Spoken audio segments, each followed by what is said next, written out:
N'état de plus ardent,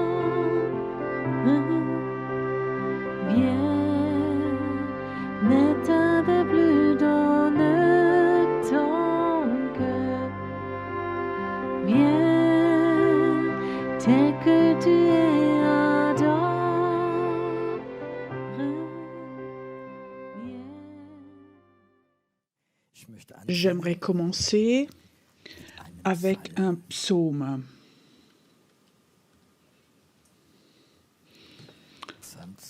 Psaume 42. Est-ce que vous savez avec quel animal ça commence? Non, pas tout à fait? Non, tu n'es pas loin. Viens devant, tu peux lire. Pas chanter, mais lire, s'il te plaît. Quel animal? Donc de 1 à 6. Comme une biche soupire après des courants d'eau, ainsi mon âme soupire après toi, ô Dieu. Mon âme a soif de Dieu, du Dieu vivant. Quand irai-je et paraîtrai-je devant la face de Dieu? Mes larmes sont ma nourriture jour et nuit, pendant qu'on me dit sans cesse « Où est ton Dieu ?» Je me rappelle avec une effusion de cœur quand je marchais entouré de la foule et je m'avançais à sa tête vers la maison de Dieu, au milieu des cris de joie et des actions de grâce, d'une multitude de fêtes. Pourquoi t'as-tu, mon âme, et j'ai mis tu au-dedans de toi? Espère en Dieu, car je le louerai encore. Il est mon salut et mon Dieu.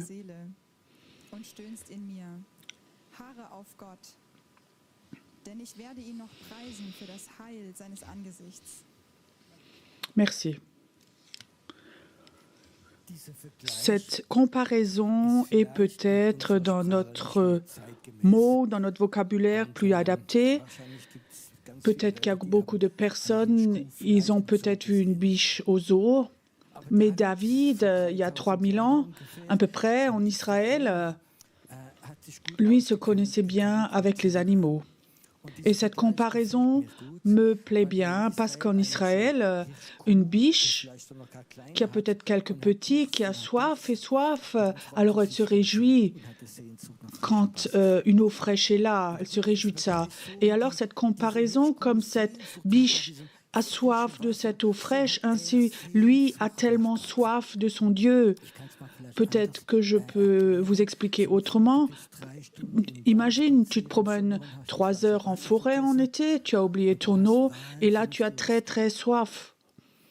Est-ce que tu connais cela, cette soif de Dieu, cette soif de ton Dieu? Et David, dans ce psaume, a tellement soif de Dieu. Et peut-être tu penses, oui, lui va bien. Non, non, c'est un temps où il n'allait pas bien, où son âme était désespérée, où il avait des doutes. Alors il dit, j'ai soif de mon Dieu, j'ai soif de Dieu, plus que toute autre chose. Et cette question importante que je pose aujourd'hui, que je veux nous poser, est-ce que tu connais encore cette soif? Tu connais encore ce soupir de Dieu, pas un beau culte, une belle conférence, une belle louange, mais soif de Dieu, d'avoir soif de Dieu, comme c'est Dieu, si je te trouve pas, c'est comme si je mourais, comme ça. C'est ce que ce psalmiste, ce roi dit là. Mon âme soupire, a soif de Dieu, du Dieu vivant. Pas une statue ou un crucifix, mais un Dieu vivant. Quand irai-je et paraîtrai-je devant la face de Dieu? Alors il se pose la question, quand est-ce que ça va réaliser? J'ai pas seulement soif de dire des prières, Dieu aide-moi pour ceci, cela, mais quand est-ce que je vais aller dans cette face de Dieu, devant lui, cette soif, quand tu pries, d'avoir l'impression il est là devant toi. Vous connaissez ça? Pas seulement prier, aide-moi, aide pour mes enfants, j'ai besoin de ceci, cela, et amen, j'ai prié aujourd'hui. Non, j'ai soif de rencontrer ce Dieu face à face, de le voir dans l'esprit et de le sentir. Je veux dire, Je suis toujours très directe. Si tu as perdu ceci, c'est qu'il y a quelque chose qui ne va plus chez toi. Et ça va être mon thème aujourd'hui, que parfois nous perdons des choses et nous ne le remarquons pas. Mon âme a soif de ce Dieu vivant, et mes larmes sont ma nourriture jour et nuit. Et il souffre parce que les autres lui disent « Où est ton Dieu qui t'aide ?» Je ne sais pas si toi, tu connais cela, tu aimes Dieu, tu as donné témoignage, tu as aidé, tu as remercié parce qu'il a fait ceci, cela, et tout d'un coup, dans ta vie, il y a des choses qui ne marchent pas tellement bien, où tu croyais, et maintenant tu vois ta famille, tes voisins, tes amis, ils voient que tu es religieux, et tu commences à parler, et ils disent « Que fait maintenant ton Dieu ? Que fait maintenant ton Église ?» Et tout cela, qu'est-ce que ça fait ? Tu es aussi comme nous maintenant. Ça fait mal, ça, ces paroles. Au fond, ils ne t'accusent pas toi, mais ils accusent Dieu, ton Dieu que tu aimes. David est dans cette situation, il souffre de ça, aussi son peuple. Il est devenu tellement incroyant, alors il dit « Je me souviens, je me rappelle avec effusion de cœur quand je montais dans Jérusalem, quand tous allaient dans la rue, quand ils sont allés au temple, où ils ont jubilé, où ils se sont réjouis. » Je ne sais pas si tu sais, mais souvent, il y avait des mouvements de réveil en Israël, où tout le peuple se repentit, tout le peuple avait faim de Dieu, tout le peuple, tous. Mais tu sais comment est tout le peuple? Ils ont crié « Hosanna, Hosanna, le roi vient, le libérateur vient ». Celui qui a guéri des malades, celui qui les a libérés, celui qui a fait des miracles. 3 jours après, ce peuple, ils ont crié « Crucifiez-le, crucifiez-le ». Ça, c'est le peuple. Et il se peut aussi que dans le réveil, tout d'un coup, tout le monde, tout le peuple, les gens, parce qu'il y a un mouvement, il y a quelque chose qui bouge, direction réveil, toutes les personnes croient, toutes les gens chantent, et tout d'un coup, il y a une autre situation où tout d'un coup, les gens, vite, perdent leur foi. Et alors, ceux qui sont croyants peuvent souffrir de cela. Et tu remarques, les gens, peut-être tes propres enfants, tes amis que tu aimes, ta famille qui venait avec au culte, qui ont prié avec toi, qui croyaient avec toi, et tout d'un coup deviennent tout différents, ou perdent leur foi, et ils vivent même plus dans la foi. Est-ce que ça fait mal, cela? Ça, c'est une douleur normale qui est là. Et David se rappelait de ces temps-là. David n'allait pas bien du tout, mais il y avait quelque chose qui était là, tout au fond de lui. Je vais m'attendre au Seigneur et le temps va venir où je vais le remercier pour sa libération. Qu'est-ce que ça veut dire? David n'allait pas bien, mais tout au fond de lui, il y avait quelque chose toujours. J'ai confiance en mon Dieu. À la fin, il m'aide. Est-ce que tu as cette foi en toi? Tu sais, Dieu n'a promis à personne, viens chez moi, donne ta vie à Jésus. Et tu seras toute ta vie béni, béni, béni. Tu seras riche, riche en famille. Ta famille sera richement bénie. Tu peux jeter tes lunettes, tes médicaments. Tout ça, tu es béni. Si tu as cette foi, tu peux tout faire. Mais je peux te dire, tu auras aussi des temps, vivre des temps où tu n'iras pas bien. Et où d'autres, alors, vont te regarder, t'observer. Moi, j'ai vécu un temps, j'aime pas trop en parler, mais j'ai vécu des temps où un de mes enfants était à l'hôpital. Il avait 5 ans. Les médecins n'avaient plus beaucoup d'espoir qu'elle s'en sorte. Ils ont dit à mon épouse et moi, dans la nuit, si l'enfant meurt, ils vont nous envoyer les policiers pour qu'on puisse venir encore. Et quand tu vis dans une situation comme ça et tu entends après que des gens croyants, qui ont appelé les anciens de l'Église et ils ont dit ça c'est la punition de Dieu parce que Pierrot n'est pas obéissant. On se réjouit dans ces situations comme ça. Hein. Et ça c'est des choses qui font mal. Et tout de même, au fond, il faut avoir cette foi. Dieu Je ne vais pas être déçu parce que cette foi en toi est tellement grande. Ça fait mal de voir quand des gens que tu as aimés, à qui tu as aidé, des gens que Dieu a touchés, tout d'un coup ne veulent plus rien savoir de Dieu. Je veux raconter un petit témoignage. Nous avions une jeune femme dans notre église, elle était mariée. Son mari était très croyant. Ils avaient un petit bébé ensemble de 6 mois. Et alors, cette femme avait eu un cancer très grave, un mélanome. Et elle arrive à l'hôpital. C'était déjà très profond et il y avait peu de chances qu'elle survive. L'homme était complètement plein de doutes, le bébé aussi. La sœur travaillait à l'hôpital et disait, tu sais, le professeur a dit le mélanome est tellement profond, il n'y a pas de guérison possible. Alors j'ai eu un appel, si je pouvais aller à l'hôpital, si je peux venir visiter ce couple. Je crois que c'était mercredi, jeudi, j'ai l'impression de ne pas aller à l'hôpital, pas maintenant. Alors, le samedi après-midi, vers 14-15 heures, le Saint-Esprit me parle et dit « Va maintenant à l'hôpital ». Et je rentre dans l'hôpital, c'était à Heilbronn. Donc, je savais juste le nom. Et à la réception, elle n'était pas encore inscrite parce qu'elle n'était pas encore là assez longtemps. Et j'étais là à la réception. Elle n'avait pas trouvé la fille. Alors, je suis avec une impulsion, aller au 7e étage. Je suis passée dans le couloir. Il n'y avait pas d'infirmière qui était là parce qu'on était samedi. Et je marche et tout d'un coup, il y a une porte qui s'ouvre et un médecin sort, qui court, presque paniqué, et cherche quelque chose. Et je regarde dans la chambre et là, elle est assise sur la chaise. Elle avait juste une hémorragie, son sang sortait. Et le médecin cherchait du matériel pour qu'elle ne se vide pas de son sang. Moi, je rentre dans la chambre où elle était là. J'impose la main, je dis au nom de Jésus, mort, tu t'arrêtes, tu vas vivre. Et le médecin revient et moi, je sors. Je vais écourter. Donc, le soir, on était assis ensemble, le mari et le bébé, on a fait un peu de louange. Après 2 jours, elle est rentrée chez elle, pas de thérapie, rien du tout, elle était complètement guérie.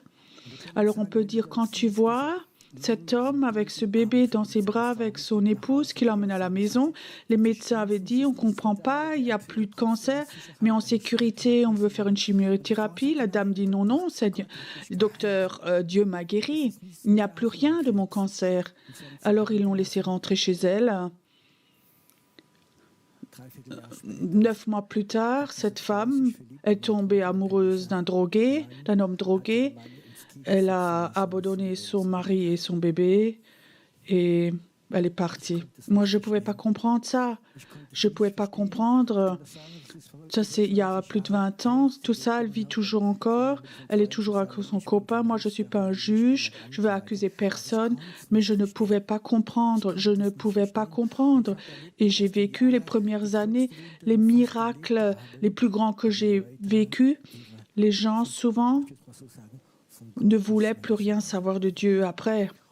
Et ça, c'est quelque chose de normal. Beaucoup de gens reçoivent de l'aide de Dieu. Après, ils vivent comme ils ont vécu avant. Alors, on se pose la question, est-ce que ça sert encore à servir Dieu, d'évangéliser, de prier pour les gens? Est-ce que ça vaut le coup encore pour que des miracles se font? Est-ce que ça vaut le coup encore?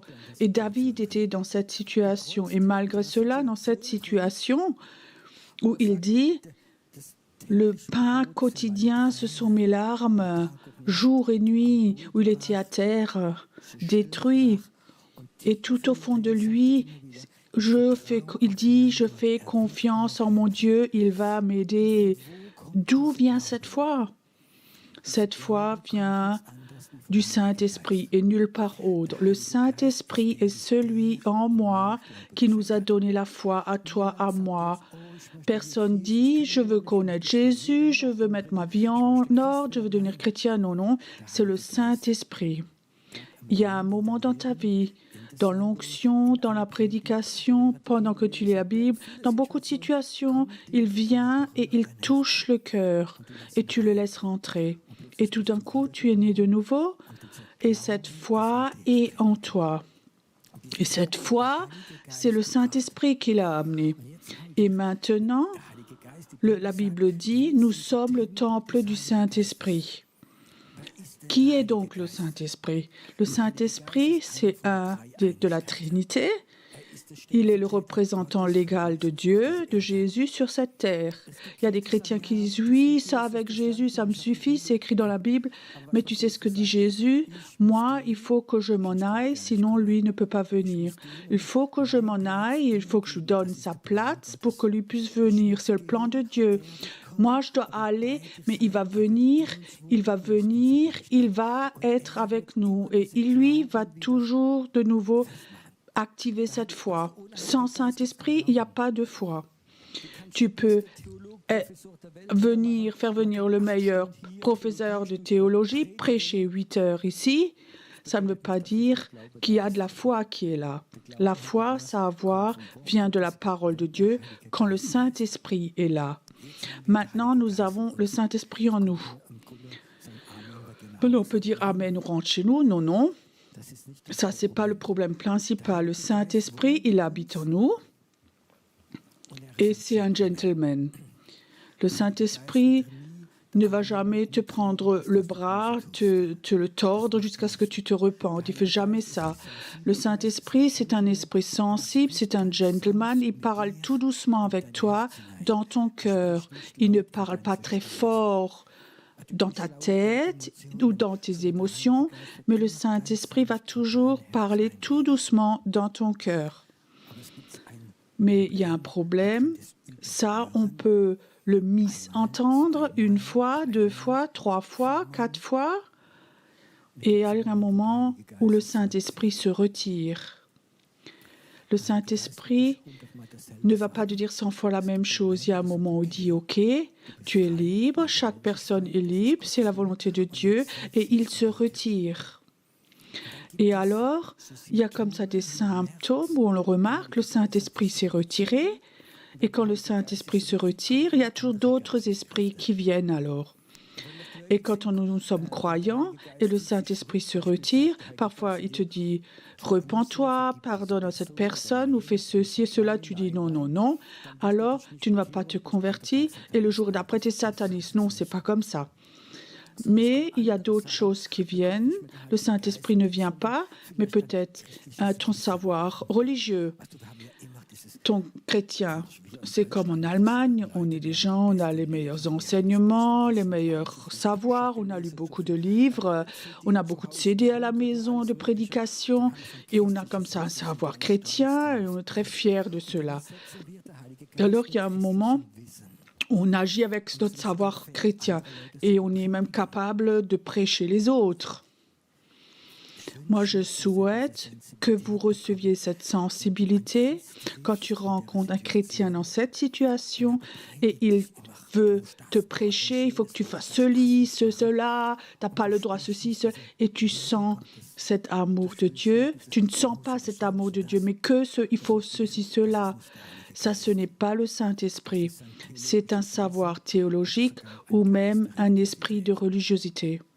Si le Saint-Esprit se retire, il y a souvent, tu travailles avec tes propres forces, ta théologie, et alors il y a cet esprit religieux qui vient, cet esprit légaliste, cet esprit critique. Et alors il y a un autre esprit qui vient, que même les prophètes connaissent, où Élie a dit « Je suis que le seul qui croit. Dieu, cherche-moi. » Est-ce qu'il était le seul? Non, non.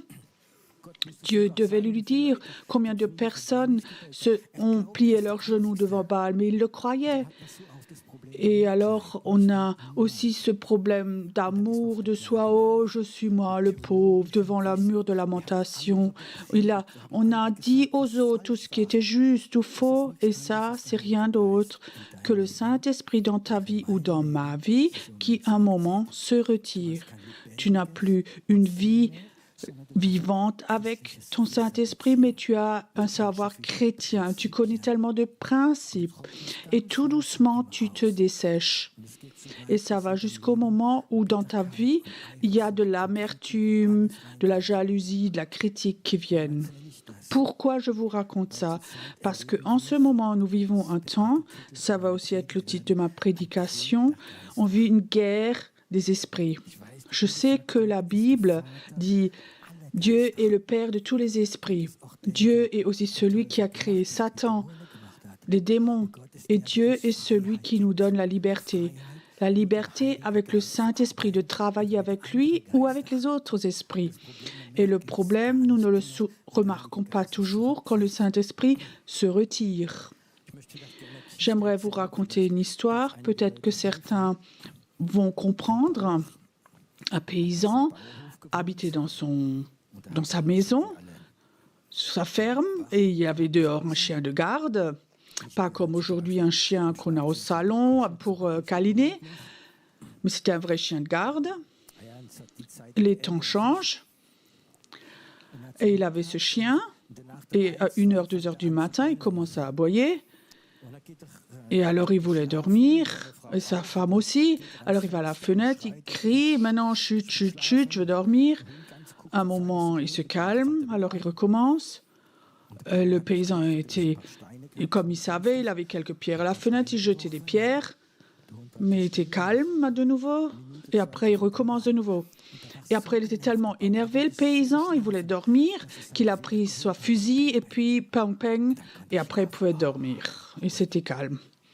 Le matin, il se réveille, il descend dans sa cuisine, il veut se faire le café, il remarque, on a cambriolé, tout était volé. Le Saint-Esprit, tu ne peux pas le tuer. Pas que tu comprennes mal cette prédication. Le Saint-Esprit, la pire des choses, tu peux le chasser. Et ça, c'est la pire des choses que tu puisses faire. Mais tu peux le troubler. Si plusieurs fois, comme ça a été dit, je ne fais pas ça, n'achète pas ça, n'aie pas une relation avec cette personne, ne fais pas ses affaires avec cette personne. Repens-toi s'il y avait de l'orgueil dans ta vie. Et tu entends et tu es énervé parce que tu n'as pas le temps. Et au lieu d'écouter, tu préfères peut-être voir ton programme télé ou autre chose. Si tu fais ça plusieurs fois, je te dis tout d'un coup, il ne va plus parler. Alors il se retire. Et si le Saint-Esprit se retire, nous ne le remarquons pas tout de suite. On est toujours encore chrétien, on a toujours encore savoir biblique, on a toujours ces principes, on sait toujours encore prêcher, louer, on peut encore à l'église crier tout fort, Alléluia. Mais ton cœur, est-ce que le Saint-Esprit agit ou il n'agit pas dans ton cœur? Tu as une relation réelle en toi, tu es en communion avec lui, ou est-ce que tu vis dans ton savoir théologique? Moi, je crois que c'est tellement important que parfois nous éprouvions notre cœur. Est-ce que nous avons remplacé le Saint-Esprit avec un savoir théologique, avec notre expérience, avec des témoignages, avec nos ministères? Tu sais, moi je connais où parfois le ministère qu'on fait nous enthousiasme tellement, on le fait de tout notre cœur, on voit même que l'onction est là quand on sert, mais l'onction pour servir n'a rien à voir avec la communion du Saint-Esprit. Il y a une différence, vous comprenez? Tu peux prier pour malades, ils sont guéris, tu peux même prophétiser, tu peux prier pour des gens, ils tombent. Mais tu n'as pas de communion avec le Saint-Esprit, ça c'est l'onction pour servir. Mais que tu remarques que tu te consumes doucement, il te manque quelque chose tout au fond de toi. Tu peux dire comme David, mon cœur soupire après toi de nouveau. Juste avec toi, être en communion, juste être avec toi, c'est un premier amour de nouveau. D'être dans cet esprit de prière, tout d'un coup, tu sens l'esprit de Dieu est là et tu pourrais pleurer de joie par amour parce que tu sens la présence de Dieu et tu as soif de nouveau de lire la parole. C'est plus ennuyeux où ça te prend ton temps, mais tu lis la parole et tu sens waouh, c'est comme si ton esprit était là-dedans, dans cette histoire que tu es en train de lire. C'est comme si tu étais témoin et tu es dedans. Et si tu as perdu ces choses, alors il y a d'autres esprits, d'autres puissances spirituelles qui vont agir et venir. Nous vivons dans un temps où les puissances spirituelles augmentent, grandissent. On peut même plus correctement le comprendre ce qui se passe, mais derrière, il y a des puissances spirituelles. Hier, je me suis entretenue avec quelqu'un. Quel esprit est-ce qu'il y a derrière notre jeunesse, les influences, pour qu'ils se sont donné le nom de la dernière génération? C'est un nom terrible. Après, il n'y a plus rien. Et tu sais, ils le croient encore. Beaucoup de ces jeunes croient qu'ils sont la dernière génération. Et ils disent tous, j'ai vu une interview, nous n'allons pas nous marier, nous n'avons pas à avoir d'enfants parce que nous sommes la dernière génération. Est-ce que ça a à voir quelque chose avec la vie de Dieu? Est-ce que ça a à voir avec la foi, cela? Et ils sont prêts parce qu'ils croient tout ça, que la dernière génération, que dans 20, 30 ans, 40 ans, il n'y a plus de terre, que par la météo, le temps, tout est détruit. Ils croient qu'ils sont prêts, avec cette foi, de tout faire. Ils se collent pendant des heures sur les routes. Qu'est-ce qu'il y a là derrière? Moi, je peux te dire, c'est un esprit de mensonges. Ce n'est pas la dernière génération. Un jour, c'est la dernière génération avant le réveil et j'espère que c'est notre temps. Mais qu'est-ce qu'il y a là derrière qui influence comme ça les jeunes? Qu'est-ce qu'il y a là derrière que tellement de gens se suicident? Qu'est-ce qu'il y a tellement de gens ont de la haine en eux? Quel esprit est là derrière tout ça? Je peux te dire, si tu parlais maintenant avec eux, avec ces gens très intelligents, ces jeunes, et ils croient qu'ils sont la dernière génération, moi je peux te dire, la probabilité qu'ils meurent à cause du climat est pas du tout comparable au danger que le Russe, un jour, appuie sur le bouton. Alors ça, c'est la dernière génération. Moi, je vois comme ils sont pleins de mensonges. Dans le mensonge, on leur ment. Il y a un esprit de mensonge, les esprits spirituels derrière. Nous vivons dans un temps où ces puissances spirituelles de l'enfer vont augmenter et vont aussi essayer de rentrer dans les chrétiens. C'est pour ça que c'est important. Nous, on a le Saint-Esprit. Mais il ne pourra pas agir si tu es en communion avec lui. Et il faut que nous sentons ces symptômes quand le Saint-Esprit se retire. Je vous raconte ça parce que je veux vous prêcher, mais parce qu'il faut que nous fassions attention, que je fasse attention dans ma vie. Dans ma vie, je suis quelqu'un qui qui fait faire des choses. Tu peux tellement prêcher, tu peux faire tellement de choses, tu peux évangéliser, tu peux avoir plein de fruits. Et tu remarques que tu es complètement consumé, tu as perdu ta joie, ton premier amour, alors tu penses que tu es le seul, le dernier et tout. Et le Seigneur m'a parlé, il m'a dit quelque chose d'important. Retourne en arrière.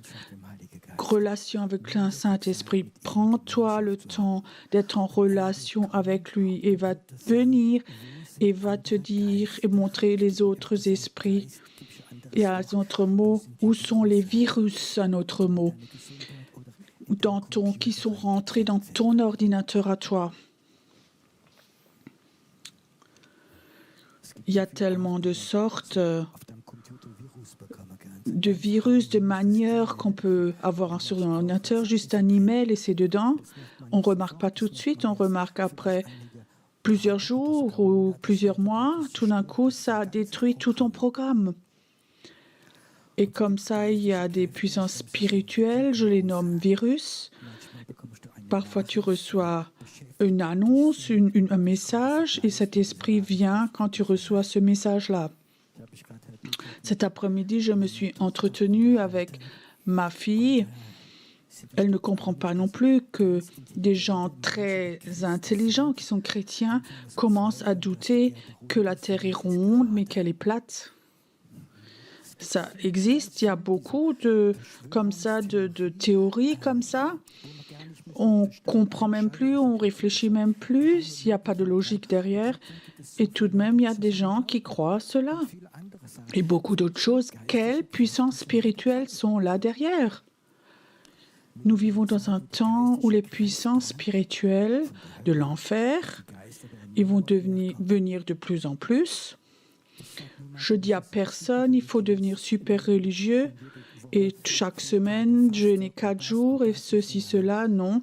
Sois en communion avec le Saint-Esprit. Prends-toi le temps, le juste temps, le bon temps d'aller dans le repos, de parler avec le Saint-Esprit, d'être en communion. Communion sans parler, ça ne va pas. Saint-Esprit, est-ce qu'il y a quelque chose en moi où je t'ai troublé, où je n'ai pas écouté, où j'étais insensible, où j'étais sous d'autres influences spirituelles, l'orgueil, besoin de reconnaissance, ou jalousie, ou d'autres choses qui sont là, ou la fainéantise, ou d'autres choses, où tu m'as appelé, j'étais fatiguée, j'ai préféré regarder la télé, allumer pour éteindre tout. Peut-être qu'il voulait parler avec moi, peut-être il voulait que je mette des choses en ordre dans ma vie. Et mon âme était, mon corps était fatigué, feignant. Et je dis, ok, bon, ben. Et le Saint-Esprit dit, je l'ai fait 2-3 fois. Et tu n'avais pas le temps pour moi.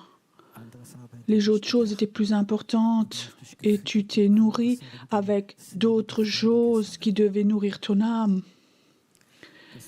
Qu'est-ce qu'on fait dans une situation comme ça? Revenir en arrière. Et ça, j'aimerais dire en 3 minutes. C'est tellement important. Apprends à parler de nouveau avec le Saint-Esprit. Demande-lui pardon si toi, tu l'as troublé. Ce chien, on pouvait le tuer, pas le Saint-Esprit. C'est un esprit, on ne peut pas le tuer. Et il habite en toi. Mais il s'est retiré parce que peut-être que tu l'as mis sur le niveau des autres esprits. Maintenant, il est en toi. Et beaucoup commencent maintenant, pendant la prédication, à penser, oui, ça se pourrait peut-être que chez moi aussi, il y a d'autres virus qui sont rentrés et j'ai ces symptômes. Et il ne crie plus vers Dieu. Mon cœur, il n'est plus dans le premier amour. Je n'aime plus les autres chrétiens tellement, l'Église tellement et Dieu plus tellement comme au départ. Alors reviens en arrière. Parle avec le Saint-Esprit et dis-lui, tu veux de nouveau travailler avec lui. Je lui ai demandé, Saint-Esprit, quels sont les premiers symptômes? Il dit, Pierrot, il faut que tu travailles avec moi. Il ne faut pas faire quelque chose, il va dessus et il bénit ça. Et je dis, comment tu fais? Il dit, j'ai besoin de ton cœur. Ton cœur, c'est ce qui est le plus profond de ton cœur, de toi, personnalité. Il veut avoir mon cœur et il veut travailler avec mon cœur. Alors le Saint-Esprit vient et il libère quelque chose. Comment ça va maintenant? Comment va ton cœur maintenant? Est-ce qu'il se sent aimé de Dieu? Est-ce que tu te sens accepté de Dieu? Comment va ton cœur? La Bible dit que l'amour de Dieu au travers du Saint-Esprit est allé dans ton cœur. Ça veut dire, si tu vas au Seigneur, tu te convertis, tu acceptes Jésus-Christ, le Saint-Esprit vient et met l'amour de Dieu en toi. Et l'amour de Dieu est tellement fort que tout le reste s'en va. Tu peux pardonner, tu peux aimer, tu peux tout faire. Tu es tellement amoureux de Dieu. Et ça, c'est l'amour de Dieu pour toi. Le Saint-Esprit te donne toujours un acompte. L'amour de Dieu vient en toi. Et petit à petit, il remplace tout. L'amour de Dieu est remplacé par la religiosité, le savoir et tout. Et alors, on est dans cette situation et tout d'un coup, on remarque tout est tellement difficile, tellement sec. Je suis chrétien, je suis comme chrétien, je crois quand même en Dieu. C'est tellement dur, difficile. Le Saint-Esprit s'est retiré. Je suis toujours heureux. Le pardon est toujours beaucoup plus fort que le péché. Le pardon, c'est un cadeau de Dieu pour les humains. Et je crois que c'est important au Saint-Esprit de dire pardonne-moi. Pardonne-moi où j'ai fait tellement de mes propres fautes. Pardonne-moi, Saint-Esprit, ou je voulais juste avoir ton onction, mais je voulais plus avoir cette intimité avec toi. Et les autres forces spirituelles et les virus ont commencé à m'influencer. Moi, j'aimerais être influencé que par le Saint-Esprit. Toi aussi? J'ai vécu, quand le Saint-Esprit est là, il ne s'en va pas de toi. J'ai vécu quand j'ai regardé les infos et pendant les informations, le Saint-Esprit faisait les commentaires. Je peux te dire, les commentaires étaient justes. J'ai souvent vu comme les infos ont changé les jours d'après et ce que le Saint-Esprit m'avait dit était juste. Il est là quand tu regardes les informations, quand tu mets tes enfants au lit, quand tu visites quelqu'un, quand tu es chez Aldi à la caisse, il est là. Et tu peux être en communion avec lui toute la journée. Mais c'est pas beau quand il se retire, c'est difficile. Et aujourd'hui, maintenant, si tu entends, tu as la possibilité de parler avec lui et de dire « Saint-Esprit, je crois que je t'ai troublé, pas une fois, mais plusieurs fois. J'ai allumé mon intelligence, mes capacités, et je t'ai comme ça mis de côté, juste, je t'ai mis à la dernière place en tant que conseiller. J'aimerais que toi, tu sois mon conseiller numéro 1. Pas le pasteur, c'est le premier conseiller, c'est le Saint-Esprit qu'il est. Si le Saint-Esprit est ton premier conseiller, le pasteur aurait beaucoup moins de travail. Parfois, on va chez le pasteur, quand le Saint-Esprit, tu n'as pas écouté, alors tu as besoin du pasteur, mais si on avait le Saint-Esprit comme conseiller, tu serais évangéliste, prophète, apôtre, personne ne t'aurait introduit. Ce serait là simplement en lui. En lui, il y a tout ce qu'on a besoin. Quand le Saint-Esprit est en toi, il y a tout. Tout esprit, toute puissance peut venir et peut te provoquer. Mais en lui, tu as toute puissance de renvoyer toute autre puissance spirituelle comme Jésus l'avait fait. Est-ce que tu crois que le Saint-Esprit est là cet après-midi? Il est là, mais il est aussi en toi. Ça, c'est les mystères du Saint-Esprit. Il est là dans la présence de Dieu. Et je crois que si tu connais un peu le Saint-Esprit, doucement tu devrais sentir ce qui est là, que tu veux renouveler ta relation avec lui, qu'il soit de nouveau tout vivant en toi. Peut-être qu'on peut se lever un moment. Parfois, c'est important simplement, par respect, d'être debout devant Dieu, d'avoir du respect quand le Saint-Esprit est là.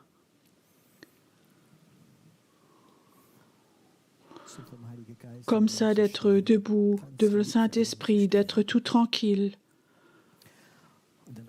Et aussi de regarder dans ton cœur.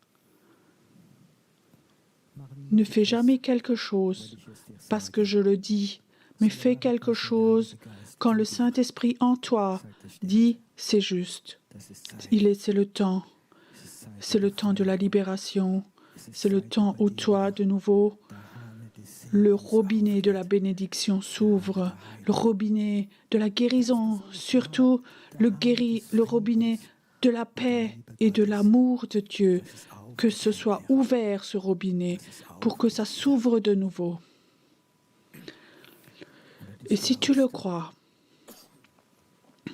alors j'aimerais dire une prière et j'aimerais que tu la répètes. Toi aussi, chez toi, à la maison. Aussi à la maison, tu es devant ton Dieu. Le Saint-Esprit est là. Et si tu entends maintenant, tu peux l'inviter.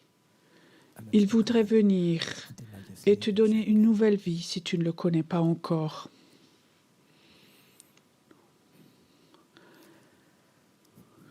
Répète simplement. Saint-Esprit, Je viens maintenant à toi, comme je viens à Dieu. Tu es un être merveilleux. Et j'aimerais te dire que je t'aime de tout mon cœur. Sans toi, je suis mort. Mais avec toi, en ta communion, en ta relation, j'ai tout. Tout ce qu'il y a au ciel, pour moi, au travers de toi. Saint-Esprit, là où je t'ai blessé, où je t'ai troublé, où j'avais pas de temps pour toi, où je t'ai remplacé, pardonne-moi. Pardonne-moi de tout mon cœur. Tu as de nouveau le droit de parler avec mon cœur. S'il te plaît, parle de nouveau. J'aimerais de nouveau te sentir vivant en moi. Amène-moi les secrets de Dieu, de nouveaux chemins, et protège-moi de tout esprit négatif. Amen. Amen.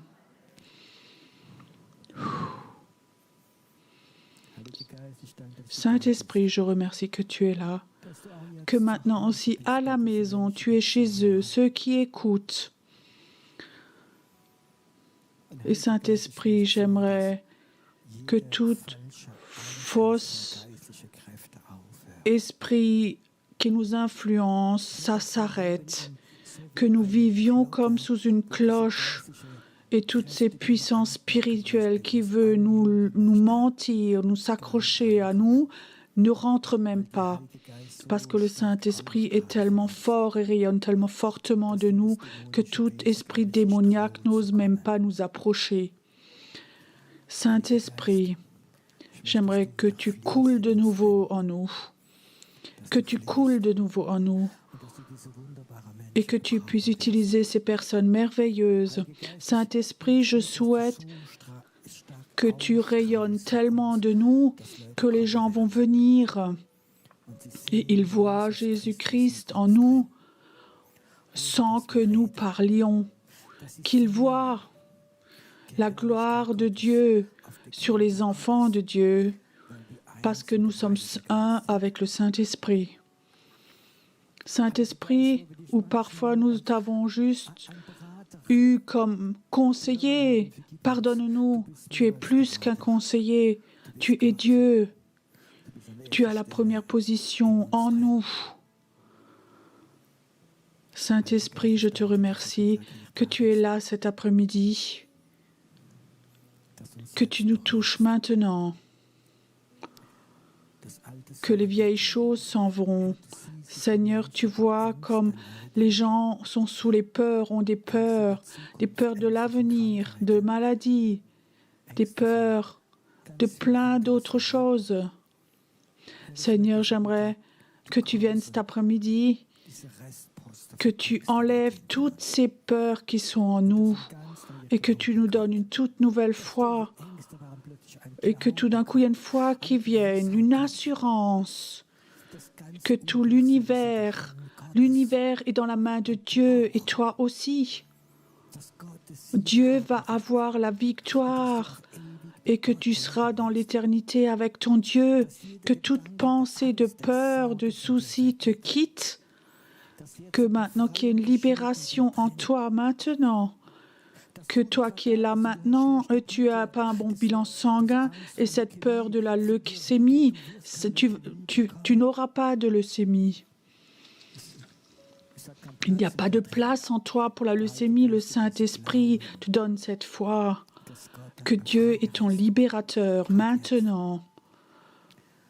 Il y a 2 personnes qui sont là Récemment, tu étais chez le médecin à cause de ton estomac, tu as des problèmes d'estomac, tu avais des douleurs. J'aimerais bien prier pour toi. Levez voir vos mains si c'est toi. Je suis sûre Dieu veut te toucher maintenant. Merci Seigneur que maintenant, tu fais des miracles maintenant, que les problèmes d'estomac s'arrêtent maintenant, parce que le Saint-Esprit vient et il remplit tout. Et tes soucis, tes peurs vont s'en aller, frère. Et toi aussi là derrière, reçois maintenant. Reçois que tes problèmes d'estomac s'en vont. Cet esprit qui l'a amené s'en va maintenant de toi et te quitte. Tu n'auras plus peur de mauvaises nouvelles, mais ton cœur est plein de foi que s'ils ne viennent plus. Maintenant, Seigneur, tu es un libérateur et tu es ici dans la salle. Saint-Esprit, si tu viens de plus en plus en nous, d'autres esprits s'en vont. Il y a plusieurs personnes qui ont des problèmes avec la gorge. Je ne sais pas si c'est pour des gluditions ou des douleurs chroniques. Mets ta main simplement sur ta gorge. Saint-Esprit, il est là et veut te servir. Toute peur dans ta vie doit te quitter. Elle doit te quitter là où tu te faisais des soucis. Père, je brise au nom de Jésus tout esprit de soucis. Il te quitte. Et Dieu dit, lâche la personne simplement, complètement. Et tu vas voir, tout ton corps va avoir la guérison. Lâche cette personne où tu te fais des soucis, lâche-la. C'est le Saint-Esprit qui te parle. Merci Seigneur que des signes de miracles se font. Et merci Seigneur, tu ne vas pas seulement l'utiliser, mais elle va enseigner de toi. Tu vas enseigner à d'autres personnes au travers du Saint-Esprit. Ils vont écouter. Ça va être des gens qui ne seront pas du milieu chrétien, mais les gens vont venir vers toi et tu vas leur parler du Saint-Esprit. Et pendant que tu parles, le Saint-Esprit va être libéré. Et les autres esprits vont tout de suite s'échapper, s'enfuir. Ça va être une confrontation des esprits et tu vas voir comme le Saint-Esprit est capable de renvoyer tous les autres esprits quand il vient, parce qu'il est le plus fort de tous les esprits qui existent. Merci Seigneur que ça se fait maintenant. Remplis-la. Donne-lui cette autorité d'être un évangéliste au travers du Saint-Esprit. Merci Seigneur que ces signes et ces miracles vont venir au travers du Saint-Esprit. Quand on lui donne la liberté, il va venir. Il y a quelqu'un qui est là les derniers temps, comme ça, tu avais le bras qui bougeait comme ça, c'était comme ça des signes précurseurs de Parkinson qui étaient en toi. Peut-être que tu n'osais pas en parler à quelqu'un, mais cette peur est là dans ta vie de Parkinson. Qui est cette personne? J'aimerais prier pour toi.